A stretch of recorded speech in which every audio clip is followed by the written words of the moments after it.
TV20 Kannada ವಾಹಿನಿಗೆ ಸ್ವಾಗತ. ನಂಜನಗೂಡು ತಾಲೂಕಿನ ಚಿನ್ನದ ಗುಡಿಹುಂಡಿ ಗ್ರಾಮದ ಬಳಿ ಹಾದು ಹೋಗಿರುವ ಕಬಿನಿ ಬಲದಂಡೆ ನಾಲೆಯಲ್ಲಿ ಅಕ್ರಮವಾಗಿ ಮಣ್ಣು ಸಾಗಾಟ ಮಾಡ್ತಾ ಇದ್ರು. ಸಂಬಂಧಪಟ್ಟ ಅಧಿಕಾರಿಗಳು ಜಾಣ ಮೌನ ವಹಿಸಿರುವುದು ಸಾರ್ವಜನಿಕರ ಆಕ್ರೋಶಕ್ಕೆ ಕಾರಣವಾಗಿದೆ. ಕಬಿನಿ ಬಲದಂಡೆ ನಾಲೆಯಲ್ಲಿ ಹಾಡಹಗಲೇ ರಾಜಾರೋಷವಾಗಿ ಇಲಾಖೆ ಅಧಿಕಾರಿಗಳ ಅನುಮತಿ ಪಡೆಯದೆ ಟ್ರ್ಯಾಕ್ಟರ್, ಟಿಪ್ಪರ್ಗಳು ಹಾಗೂ ಹಿಟಾಚಿ ಬಳಸಿ ರಸ್ತೆ ನಿರ್ಮಾಣಕ್ಕೆ ಅಕ್ರಮವಾಗಿ ಮಣ್ಣು ಸಾಗಾಟ ಮಾಡುತ್ತಿರುವುದು ಬೆಳಕಿಗೆ ಬಂದಿದೆ.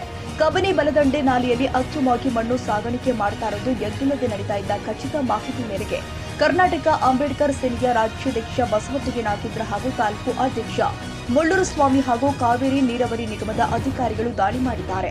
ಅನುಮತಿ ಇಲ್ಲದೆ ಅಕ್ರಮವಾಗಿ ಮಣ್ಣನ್ನು ಸಾಗಾಣಿಕೆ ಮಾಡುತ್ತಿರುವುದು ಕಂಡುಬಂದಿದ್ದು ವಾಹನಗಳನ್ನು ವಶಕ್ಕೆ ಪಡೆದು ಕವಲಂದೆ ಪೊಲೀಸರಿಗೆ ಅಧಿಕಾರಿಗಳು ಒಪ್ಪಿಸಿದ್ದಾರೆ.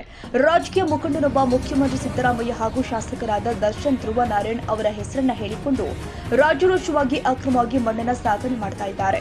ಇದರೊಂದಿಗೆ ಅಧಿಕಾರಿಗಳು ಕೂಡ ಶಾಮೀಲಾಗಿ ತಮ್ಮ ಸಂಪತ್ತನ್ನ ನಾಶ ಮಾಡ್ತಾ ಇದ್ದಾರೆ.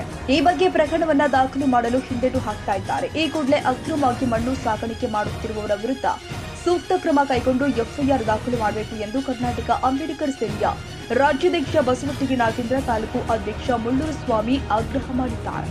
ಕಬಿನಿ ನದಿಯ ಮಾರಾಟ ಕೊಂಡೋಗಿ ಕಲ್ಲು, ಮಣ್ಣು, ನೀರು ಎಲ್ಲ ಕೊಂಡೋಗಿ ಅಧಿಕಾರಿಗಳು ಮಾರಾಟ ಮಾಡಕ್ ಬಂದಿದ್ದಾರೆ, ಉಳಿಸಕ್ ಬಂದಿದ್ದಾರೆ ಅಂತ ನಮ್ಗೆ ಕಾಣ್ತಿಲ್ಲ. ಈ ಪಾಲಿಕೆ ಇಂಜಿನಿಯರು ಎಲ್ಲ ಅವ್ರು ಬಂದದ್ದು ಕಾರ್ತಾನಿದ್ದ ನೋಡ್ತಾ ಇದ್ದೀನಿ. 7 ವರ್ಷ ಆಯಿತು ಬಂದು. 7 ವರ್ಷದಿಂದ ಆ ಕಬಿನಿ ನದಿ ಮಣ್ಣು, ಗ್ರಾವಲು ರಾತ್ರಿ ಹೊತ್ತು ಹಗಲು ಹೊತ್ತು ಸುಮ್ಮನೆ ಒಯ್ತಾನೆ ಇದೆ, ಮಾರಾಟ ಮಾಡ್ತಾ ಇದ್ದಾರೆ. ಅವರು ವೈಯಕ್ತಿಕವಾಗಿ ಮಾರಾಟ ಮಾಡ್ತಾ ಇದ್ದಾರೆ. ಸರ್ಕಾರಕ್ಕೆ ದುಡ್ಡು ಅಂತೂ ಕೊಟ್ಟು ಕಳಿಸಿಲ್ಲ. ಅವರು ಎಲ್ಲ ಮಾರಾಟ ಮಾಡ್ಕೊಂಡು ಎಲ್ಲ ಅವರು ಗೌರ್ಮೆಂಟ್ ಸಂಬಳಗಿಂತ ಹೆಚ್ಚಿಗೆ ಮಾರಾಟದ ಮಣ್ಣು ಮಾಡ್ಕೊಂಡು ದುಡ್ಡು ಮಾಡ್ತಾ ಇದ್ದಾರೆ ಅವರು ಇಂಜಿನಿಯರು. ಅದರಿಂದ ಈ ಇಂಜಿನಿಯರ್ ಮೇಲೆ ಏನು ಕ್ರಮ ಆಗಬೇಕು ಕ್ರಮ ತಕ್ಕೊಳ್ಳಿ. ಇದನ್ನು ನಮ್ಮ ಆಸ್ತಿ ಉಳಿಸಕ್ಕೆ ಬಂದಿಲ್ಲ ಇವರು.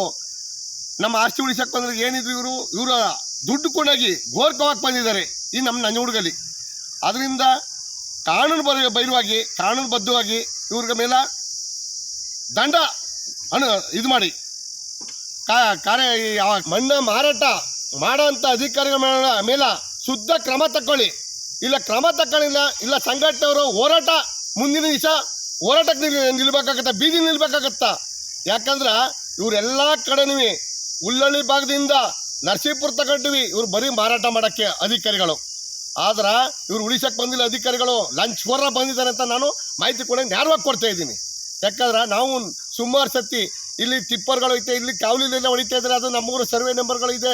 ಎಲ್ಲ ಆ ಕಡೆ ಹೋದಾಗ ನಾವು ನೀರು ಕಡೆ ಆ ಕಡೆ ಹೋದಾಗ ನಮ್ಮ ಜಮೀನುಗಳಿಗೆ ಹೋದಾಗ ಇಲ್ಲಿ ಒಯ್ತಾ ಇದೆ ಸರ್ ಅಂತ ಹೇಳಿದ್ರು. ಅವ್ರು ಕೇಳ್ತಾ ಇಲ್ಲ. ಅಲ್ಲಿದ್ದೀನಿ, ಸೈಟಲ್ಲಿದ್ದೀನಿ, ಇಲ್ಲಿದ್ದೀನಿ ಅಂತ ಈ ಇಂಜಿನಿಯರ್ಗಳು ಹೇಳ್ತಾ ಇದ್ದಾರೆ. ಆದ್ರೆ ಈ ಇದನ್ನು ಕೂಡ ಪರಿಶೀಲನೆ ಮಾಡಿ ಇವ್ರನ್ನ ಕ್ರಮ ಬದ್ಧವಾಗಿ ಜವಾಬ್ದಾರಿ ತಗೋಬೇಕು. ಕನ್ನಡಿಗರ ಮೆಚ್ಚಿನ ನಿಮ್ಮ TV20 ಕನ್ನಡ ವಾಹಿನಿ ಇದೀಗ ಟಿವಿಯಲ್ಲಿ ಲಭ್ಯ. ಕರ್ನಾಟಕ ಮತ್ತು ದೇಶ ವಿದೇಶದ 360 ಡಿಗ್ರಿ ಸುದ್ದಿ ವಿವರವನ್ನ ಪಡೆಯುವುದಕ್ಕೆ TV20 ವಾಹಿನಿಯನ್ನು ಲೈಕ್ ಮಾಡಿ, ವಿಡಿಯೋಗಳನ್ನು ಶೇರ್ ಮಾಡಿ, ಕಮೆಂಟ್ ಮಾಡಿ, ಸಬ್ಸ್ಕ್ರೈಬ್ ಮಾಡಿ. HCN ಕೇಬಲ್ 842 ನಂಬರ್ನಲ್ಲಿ ಹುಕ್ಕೇರಿ ತಾಲೂಕು ಹಾಗೂ ಸಂಕೇಶ್ವರದ ಸುತ್ತಮುತ್ತಲಿನ ಹಳ್ಳಿಗಳಲ್ಲಿ ಲಭ್ಯ. PCN ಕೇಬಲ್ 129 ನಂಬರ್ನಲ್ಲಿ ಹಾರುಗೆರೆ ಸುತ್ತಮುತ್ತಲಿನ ಹಳ್ಳಿಗಳಲ್ಲಿ ಲಭ್ಯ. ರಾಯಬಾಗ್ ಡಿಜಿಟಲ್ ಚಾನೆಲ್ ಕೇಬಲ್ 80ನೇ ನಂಬರ್ನಲ್ಲಿ ರಾಯಬಾಗ ತಾಲೂಕಿನ ಸುತ್ತಮುತ್ತಲಿನ ಹಳ್ಳಿಗಳಲ್ಲಿ ಲಭ್ಯ. UDCN ಕೇಬಲ್ ನೆಟ್ವರ್ಕ್ ಉಗಾರ ಸುತ್ತಮುತ್ತಲಿನ ಹಳ್ಳಿಗಳಲ್ಲಿ ನಿಮ್ಮ TV20 ಕನ್ನಡ ವಾಹಿನಿಯೂ ಲಭ್ಯ.